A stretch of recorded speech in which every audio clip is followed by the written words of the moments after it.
All students in the Tuloso Midway ISD will be making the return to in-person learning next week. Right now, district officials say about 70% of students have already made the switch from remote to on-campus learning.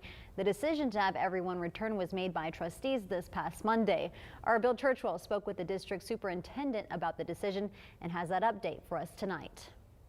The return is set for Monday, April 26th. The parents receiving notification this week about the decision. Dr. Rick Fernandez telling me that there were different factors that led to that decision, including what he says has been a huge dip in the number of COVID cases within the district. Over 80% of our staff are vaccinated. We're going to continue with that.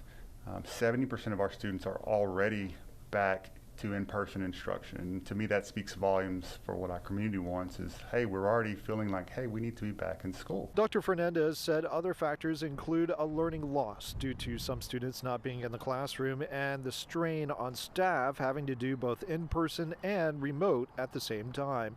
The mask wearing, the cleaning, the social distancing, that's not changing. Those protocols, he says, have proven to be successful in keeping students and staff safe. He says with 6 weeks left of the academic year, the return will allow them to get a running start for the next school year, which actually begins in July. Nothing beats face-to-face. Nothing beats seeing a smiling child, understanding in the moment if they're receiving the information, if they're not receiving, do they need extra help? And the other thing that we have to consider is the mental health of our students, right? Some of them have been disconnected for quite some time, and we've really got to get them back in school. Dr. Fernandez added that for those students who might be more at risk because of health reasons, that there will be a campus appeals process parents can take. There are currently just under 4,000 students within the Tuloso Midway ISD.